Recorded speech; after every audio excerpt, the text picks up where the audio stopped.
Welcome back to what should be part 2 of our Monte Carlo rebuild on the rear end here and disc brake swap.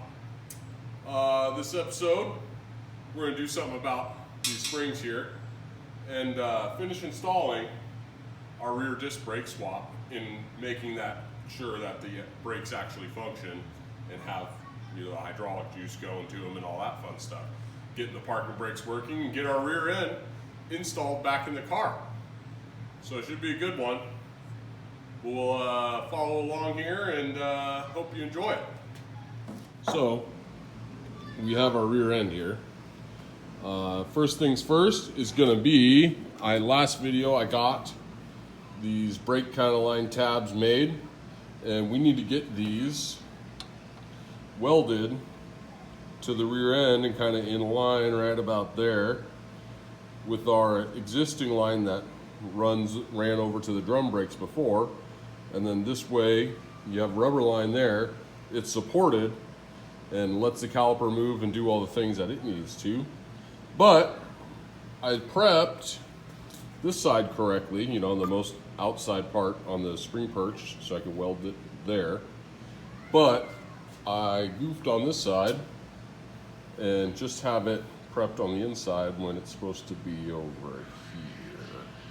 So I'll get that corrected here real quick, and then we'll get on to doing a little bit of tacking and welding here.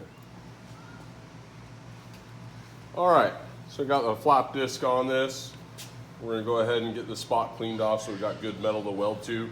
There was a clip here too, a hold down clip that I already removed. I just chiseled it off and then kind of blended it smooth. We'll go back, paint all this and touch it up. It'll look real nice and everything. But we'll get this cleaned up here. Remember kids, safety third.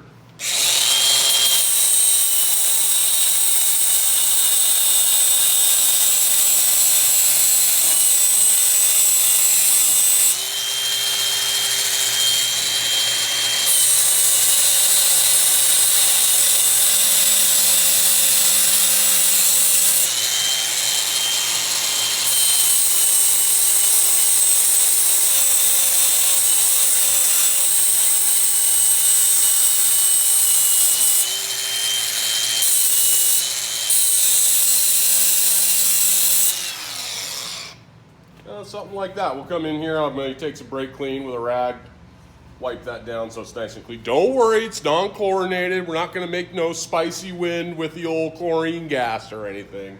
So don't worry. All right, we'll bring you back here. So I'm ready to start welding those brackets on. So I came over my welder here, rolled it out, and proceeded to get all my settings set up and go to strike an arc on this. And the wire doesn't feed at all. So I'm like, oh, maybe the tip's gummed up, it was stuck. Had that problem before, so clean it out. Nope, still not doing anything. So open up the side cover, come in here, and the drive motor there, and then there's my gas coming in, was the bracket that holds it there, made out of plastic, and was just completely destroyed in like 12 different pieces. So that pretty much means the welder's down. So I don't know what happened, but this is supposed to be like a rectangle here, and it's missing that corner there, which kind of holds the tensioner and the gun on and all that stuff and everything for the MIG. And so I don't remember like dropping it or running it into anything. So I don't know if it was just over time the plastic corroded and fatigued and decided to let loose. But luckily they do make this part and I can order it. It's like a $17 part, but they're 3 months out until they'll have any in stock, and who knows if they will get any in stock the way things go nowadays and everything.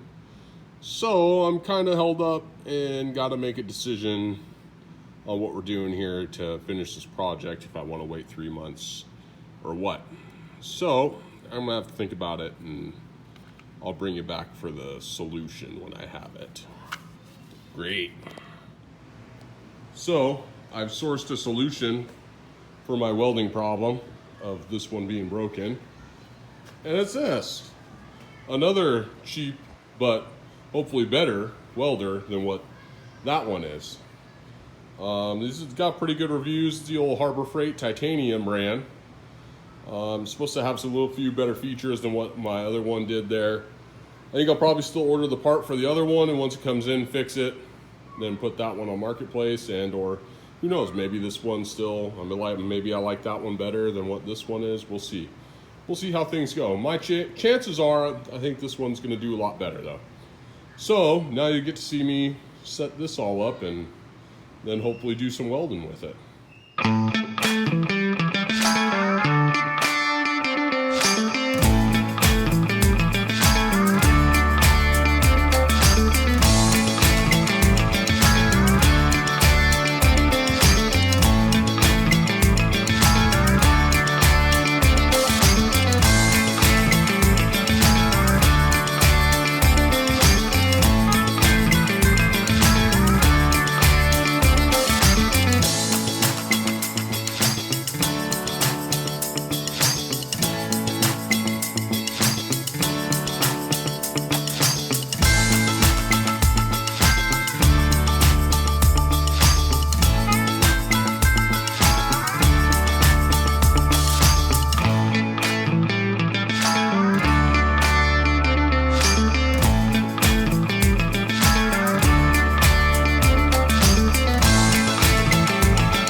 So, new welder is set up.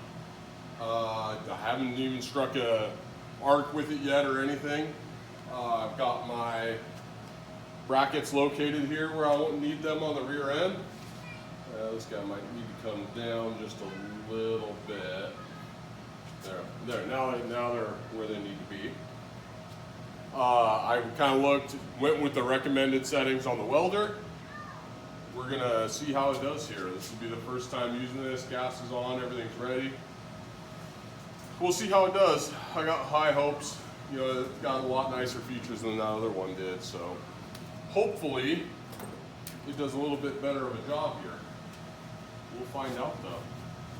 Hopefully my ground too, I got it on a bolt that is bare-ish, so hopefully it'll actually complete the circuit. Let's see. Yeah.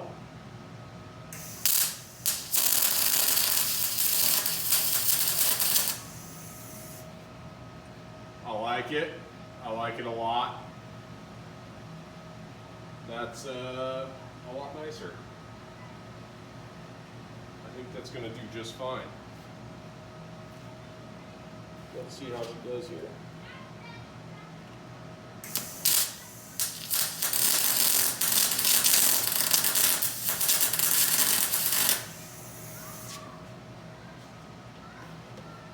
Oh, come on, helmet.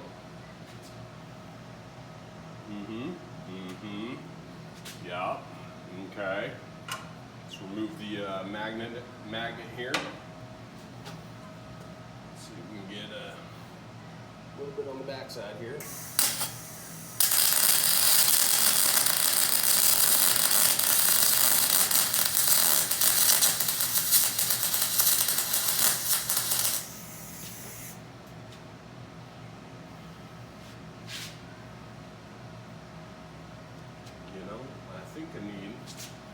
Let's go a little bit. She ain't going into the tube too well. We need more tube.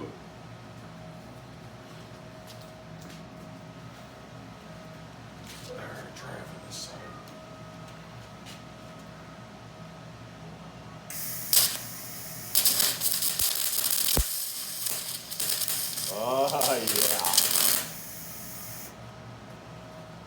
Yeah. Now we're getting into the tube.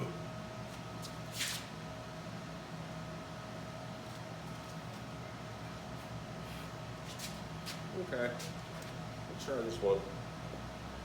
So they're not like structural brackets. I'm not too worried about it.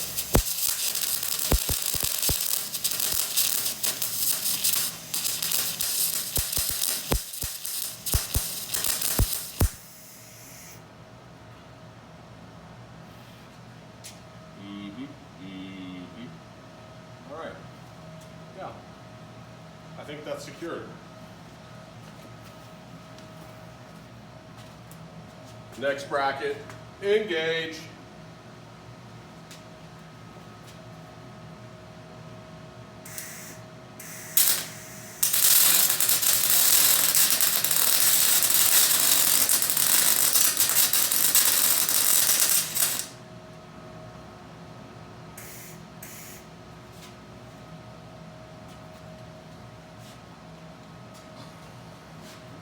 We got problems. There it goes.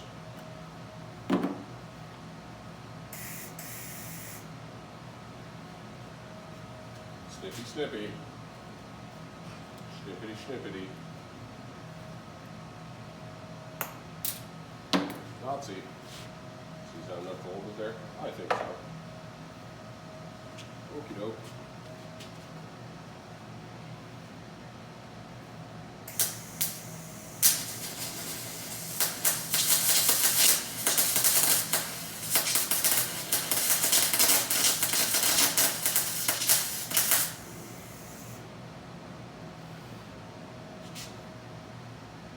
Mucho better-o. You know, because that's a word. Alright, over the side.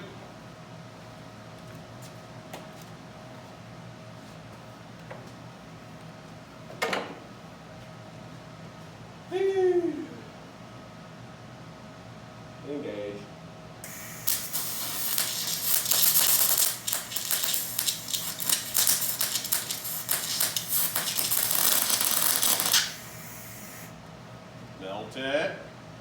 Melt it, yeah. Okay.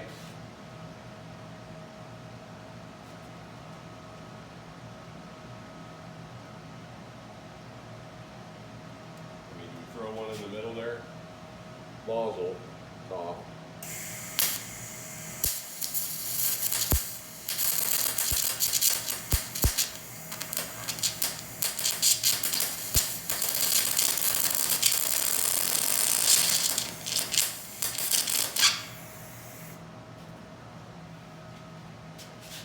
Nothing. Don't like that one at all.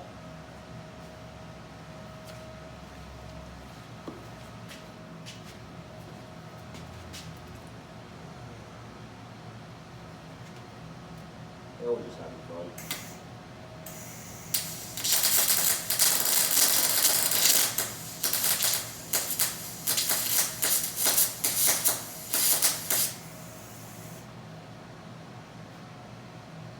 You know, it's good enough for government work. That's all I gotta say about that.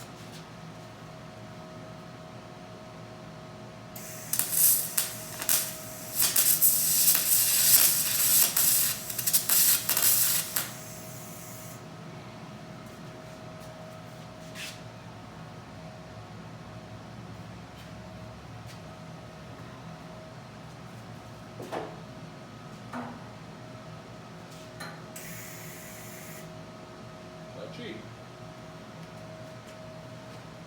It's hot in here. Gloves are hot. All right. Well, you know what they say. Might be time for a hammer test. When we get a hammer, we'll just, you know, make sure they ain't just gonna pop off. Just happy by it. Okay. You know, give it a little go. Yeah, I mean, they're little brackets, so I won't smack them too hard and bend my bracket. But I don't see the welds move at all. I'd say that's good. All right, on to the next step. All right, so these have had a chance to dry after I painted them. I got my brackets are all welded on here, and then the lines are in the holders, and I put the clips in and everything, so they're nice and secure. They're not going anywhere. Now I got to get hard lines made up. I already went ahead and cut the old flares off and the excess material. And what I got here now, let's see if it'll focus. Focusing. Focusing. Not gonna focus. Maybe. Well, anyway, there, man, that's better. Is a bubble flare instead of like a 45-degree flare. And then I got the proper fittings on there and everything too. So we're gonna get these bent into the right shape now and install them. All right, I just got done mocking up the brake lines and getting them in place. So all I did was use the original hard lines that went over from the distribution block here. So I ran up and over, secured in a tab here, and then our new made brackets here. The only thing you gotta do is, so I cut this back to the right length that I took out of it, and then these, because they're 99 to 02 F-body rear brakes, in that time GM went from a brake 45-degree flare to the ISO bubble flare style, so I had to reflare the lines and put the proper fitting on. Same deal here, used the existing line, cleaned it up, did a little finagling with some bending here, got it tied into our new stuff there. So as of this moment, I do believe we are ready to go back in the car. Everything that can mock up pretty much on the bench has been mocked up, and we're ready to put it on the jack stand and get it back up in the car. So we'll bring you back when I got her on the floor and we're going back in. All right, so the reason why I was banging on that spring at the beginning of the video was hinting at this. We have a UMI Performance 1-inch lowering kit that we are also installing on the Monte Carlo here. I figure it was something I wanted to do, and I had the rear end out anyways and the rear springs out. Figure might as well do it while I was in there, because no point in going back and taking things apart that you've already had apart, you know, especially if you got the means to do what you want to. So we're going to be putting that in also. The rear end's on the floor now. I got everything prepped. I got to just get it slid under the car. It's on the jack so I can get it up into place. Thing is, because we are doing the lowering kit also, because we are using the stock rubber bushings that are in these control arms, you need to go in and loosen the upper points to where they're free and moving, because those rubber bushings only have so much movement that are allowed in them once they're tight. So you need to have them relaxed and loose and get your spring in there and get the jack to where it's underweight in that vehicle ride height, and then tighten everything up in that position. Otherwise, you're going to end up tearing and twisting those rubber bushings in there, and they'll be no good. So just a tech tip for you there. All right. I'm going to get the slid under here, get some bolts in, and you'll see it once it's in.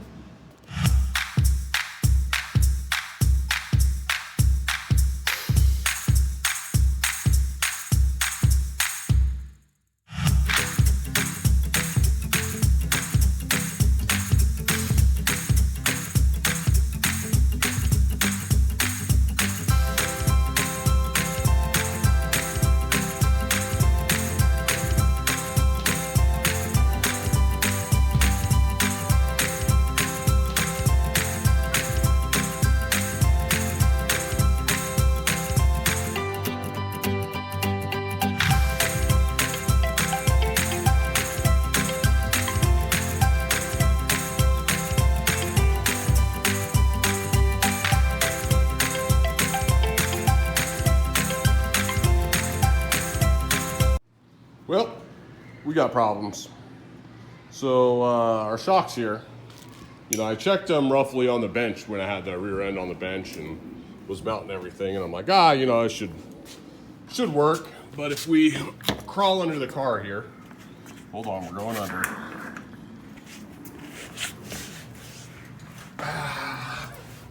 So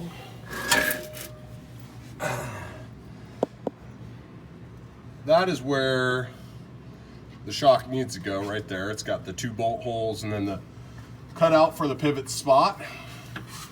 So if we take our shock and roughly locate it up there, okay, all right, here we go, 3 hands. And then we come down here, you'll notice, so we're about a 1/2 inch off from where we need the shock to bolt in.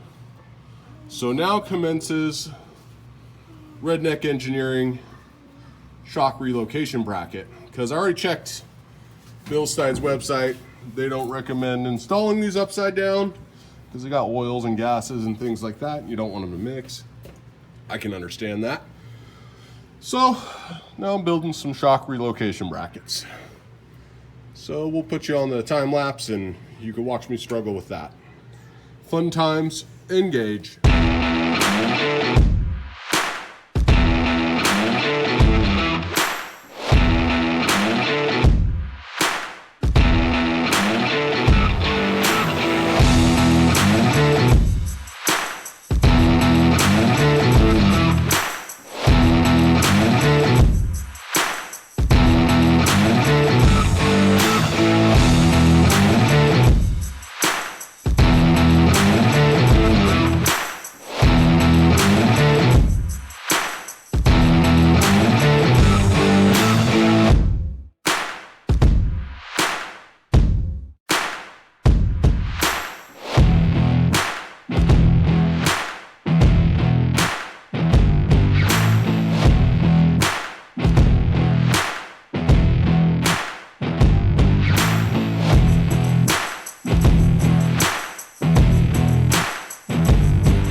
All right, here's what I came up with for my shock relocation bracket. It's just a little bit of angle iron, some bent up flat stock.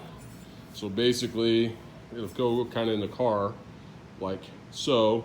So it picks up the stock shock bracket hole, and then also the hole up here is for the lower control arm bolt that goes through.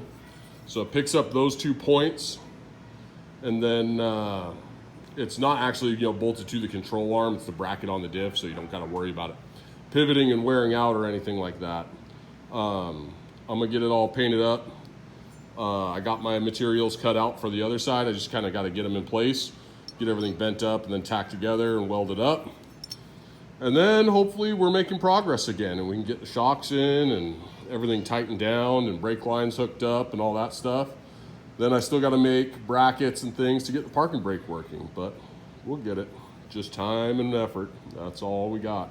So we'll bring you back here when I got things kind of a little bit more together.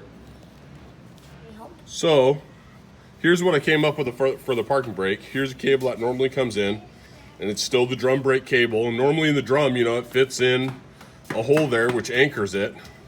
So all I did was bend up some flat stock into L, use the existing sway bar mount there, pick up that, and then also went into the L bracket with the cable. And then on the back side here, because the cable has just got like a knurled end to it, is I welded a nut here onto the arm, and then I cut a slit in the nut to where the cable would fit down in that, but the diameter of the hole is still small enough that it won't pull through. So that way, it just pulls on the arm and engages it. So that was kind of an easy peasy fix. I was worried about I was going to build a bracket and everything, but I said, what the heck, this is what these parking brake is going to be used for, so I'm just going to weld it to this, easy peasy, and be done with it. So there we are, fully operational parking brake system. That'll be nice. I'd like to have where all the systems are functioning. Well, here we are, all back together. I got the Monte Carlo running right now, kind of in drive. I put it in reverse too, and I'm just kind of letting the fluid work through the rear end, get everything distributed where it should be and everything. I just finished making my parking brake modifications also. So I'll show you here. Come inside, and go ahead and activate the parking brake. So there you heard the squeaking stop. Bada boom, parking brake engaged. So the next things we gotta do is the front needs the shocks and springs put on it. We gotta bleed brakes. I still gotta change the proportioning valve. And then once all that's done, we gotta take it to shop for alignment. And we should be good to go after that. Be back to running and driving here. The rebuilt rear end, disc brake conversion, and lowered 1 inch all the way around. Hi, Evelyn. Hi, Dada. So, we'll bring you back here and I'll kind of show you what I did for the parking brake. Are you excited for your Monte Carlo, Evelyn? Yeah. Yeah? All right. All right, we'll bring you back in a minute here. Hello, welcome to Underneath the Monte Carlo. As you can tell, we are underneath. So this is the proportioning valve. This doohickey right here in front, this guy. So, and that's what we got to change out, because right now that is set up for a front disc rear drum setup. We are going to go to an adjustable proportioning valve, which is this guy, which he'll bolt in here. I'm sure we're going to have to change some lines. I'm hoping those fittings are still standard and not metric and actually thread into this, because then if we don't, then we're ordering parts and all kinds of fun stuff. It'll just be real great times. So I'm going to start unbolting some things here, and we'll discover together what it's all going to take to maybe make this fit or not fit, and just decide to maybe buy something that's a disc but still this style, and then I can just bolt it in and go. But we're going to learn. We're going to have fun together. It'll be a great time under here. You know, I'm not going to get brake fluid in my armpit or anything, but, you know, it'll be fun. All right, so I'll bring you back here and let you know how things are going. Should be great. All right, here we are on the bench here. Old proportioning valves out. There's our one that I had on hand that I was going to try and use, but we're not going to. Couple reasons. I mean, this fitting's wrong, which isn't a big deal. I could buy the right adapter and everything. The lines to the front comes in here and then goes out from the bottom, you know, right here. And then on the top is kind of like a 45, comes out here. On this guy, it goes straight out the bottom and then straight out the front here, like so. It's not exactly the same.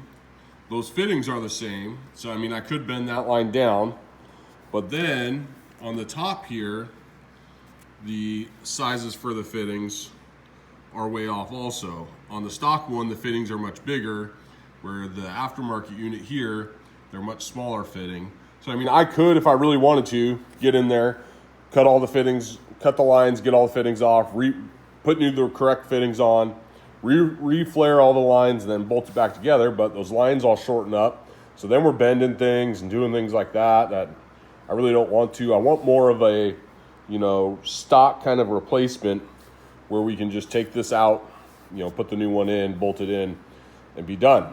The mounting holes all were the same. They all lined up and everything, so that would work too. But so some, it looks like they had a disc style proportioning valve that'll replace this. Looks like all the fittings will be the same size and should work and just bolt right back in.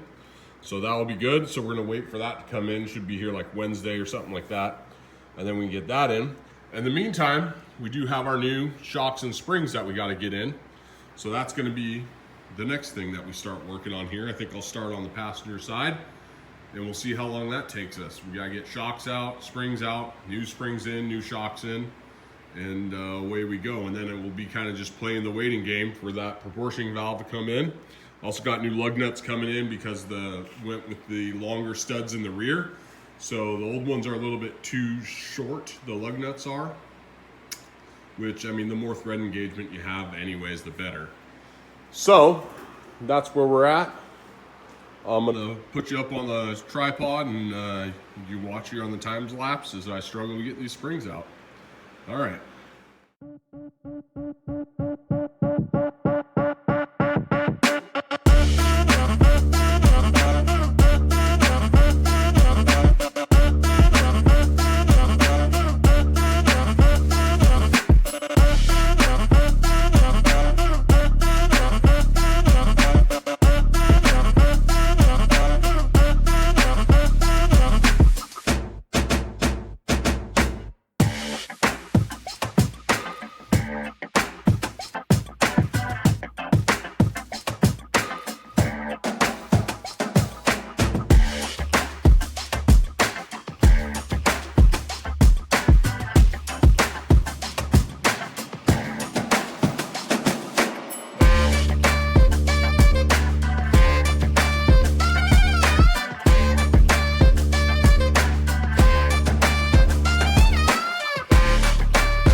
All right, parts have arrived.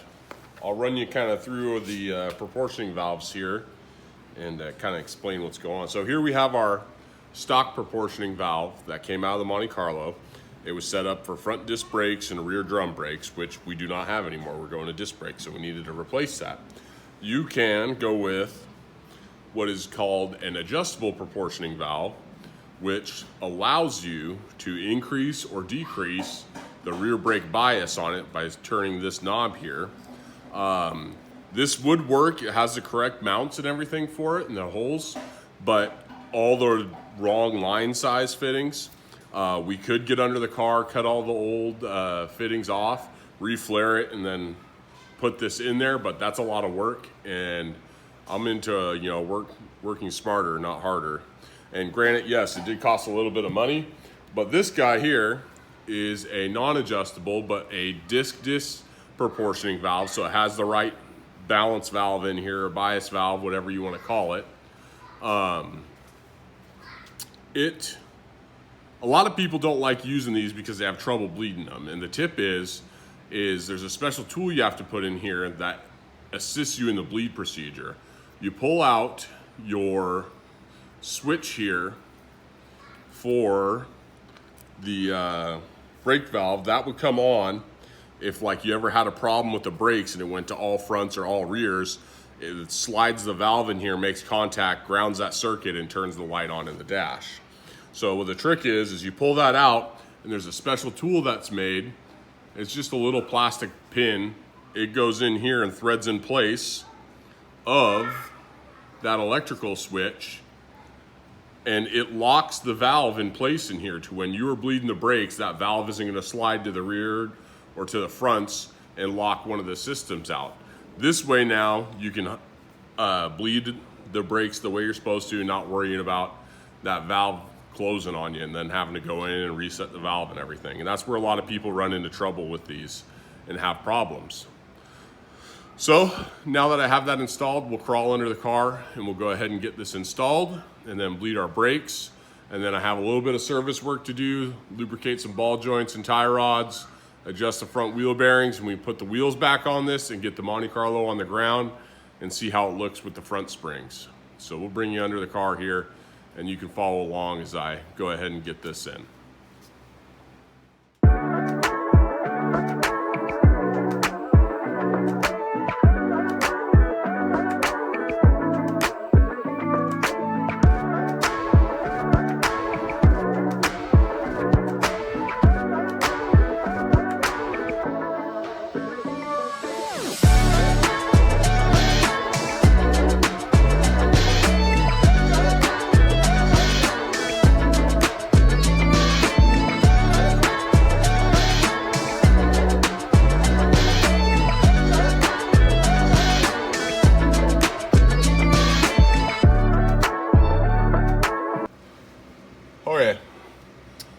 adjusting the wheel bearings now because we have some play in them.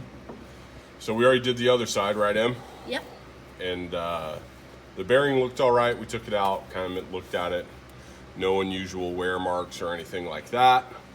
No high heat marks or anything. So we just kind of adjusted them up, set them on the way, tightened them up. So hopefully that's the same thing we can do with this side. So we're gonna pop our dust cap off of here, which, you know, the Monte's got 102,000 miles on it. And I don't know, just judging by the way things were when I bought it, you know, the tune-up hadn't ever been done or anything like that. I kind of wonder if these are the original front brakes on the thing. They certainly had the original rear brakes. The clips had never been off the drums or anything. So I wonder if these are, and they probably are, the factory wheel bearings. And I wonder if these caps have ever been off since the factory, and if anyone's ever really adjusted them or anything. My guess would be, hopefully someone has, but maybe not, I don't know. But there goes that. I'll get it. Oh, I think I can reach it here. Oh, got it. All right, so open that up. Let's see here. Last time this was loose and flopping around. Yep, that's loose and flopping around. They don't have the cotter pin done up the way I like it, so we're gonna fix all that. So bend that back up, straighten it out a little bit, push that out.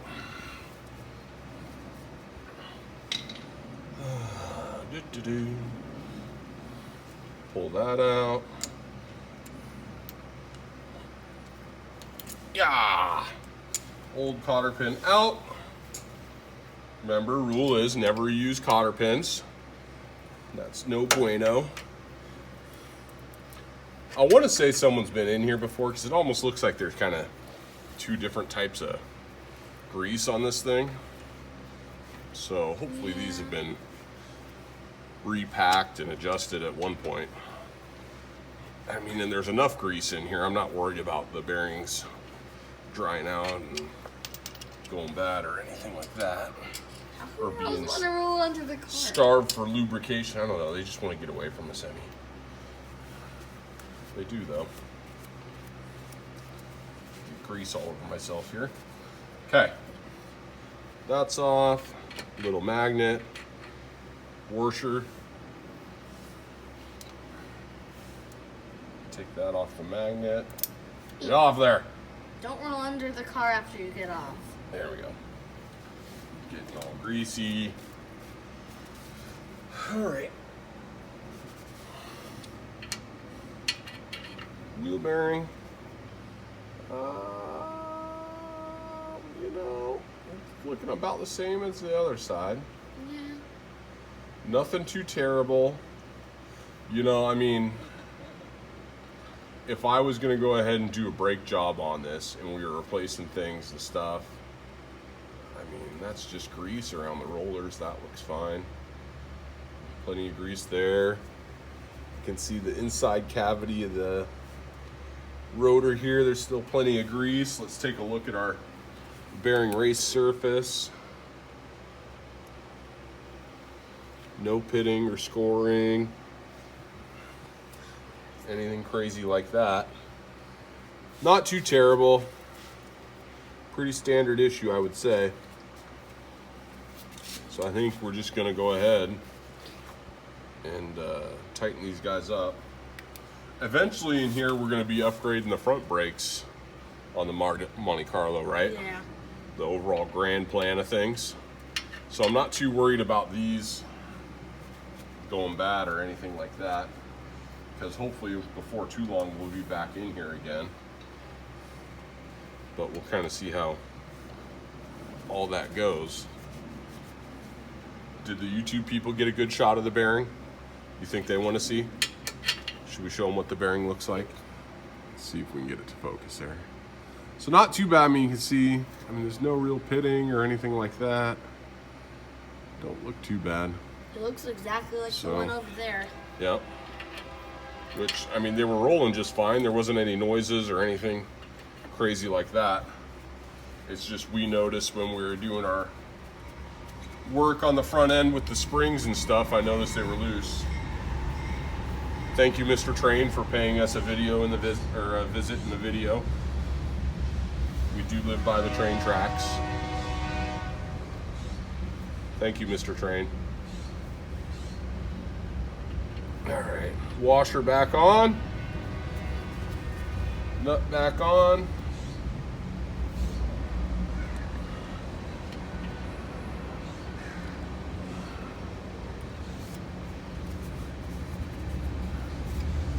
Tighten this up. Round and round it goes.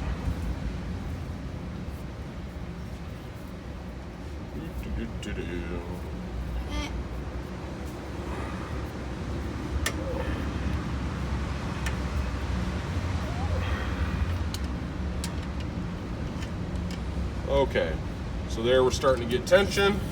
So like I said on those, we give her a spin to seat everything where it's supposed to go. Give her another little turn.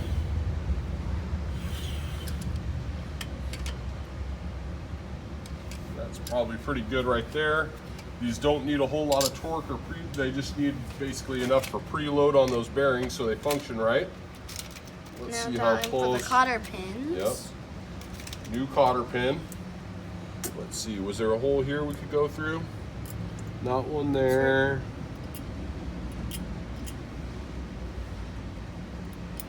Aha! There it is. Which way do we need to go with? Oh, there they go. There it goes. It looks like we actually need to go just a little bit tighter in order for that to be not under so much. There we go. That's how we want it. So we'll put this in, engage that into the recess there. We'll take that up and over.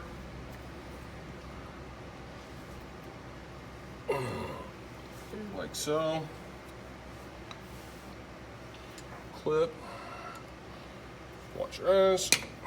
There we go. Get off me. There we go. Then we're just gonna go tap, tap, tap-a-roo. Bend it in. Yep, bend her into the recess there. Help keep everything nice and tight. And then the other one, we tap down along the side of the nut so our nut doesn't back off. Like so. Come in here, clip the excess. So, and there we go, that's installed. And all you need to do So is... now the play will be gone. We'll just give her an extra tap here, make sure everything, that's good. That's good. Now the cap.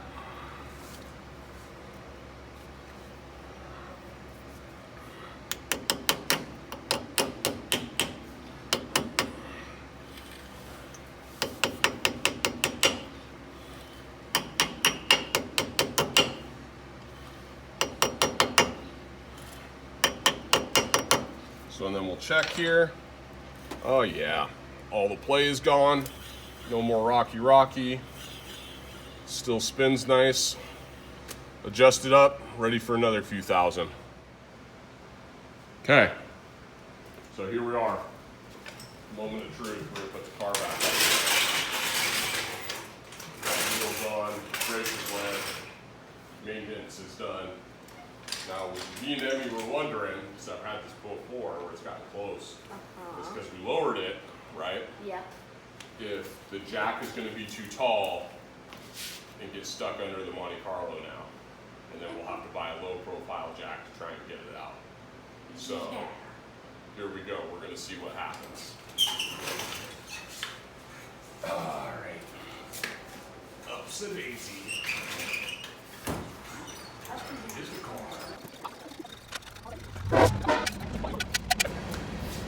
Here we go, coming down. Bring her down nice and easy. Try not to squish my head. Coming down.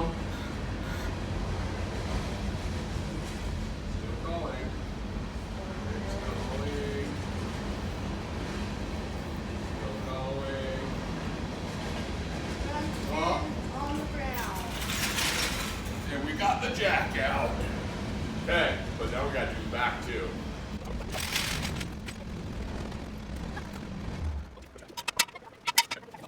Stay back, please. Okay. Easy. Going down. Easy does it. Coming down.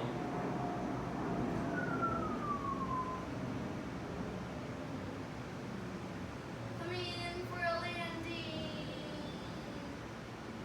It's on. On the brake. And we got the jack out. Woo! See, we didn't lower it that much then. Oh. How's it looking? Not too shabby. Front end looks like it might be sitting up a little bit high.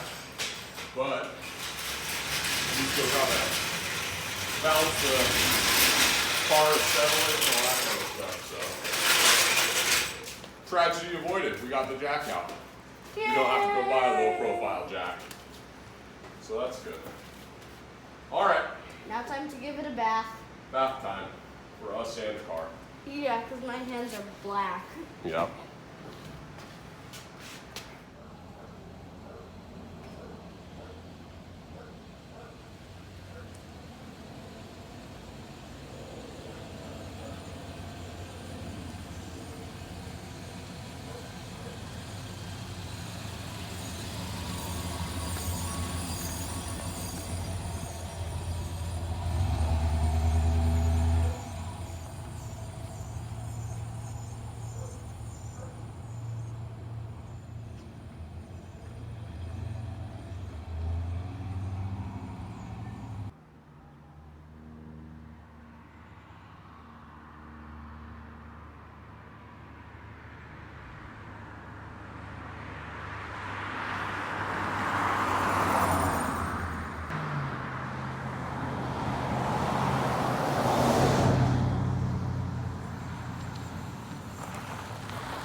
Well, there you have it.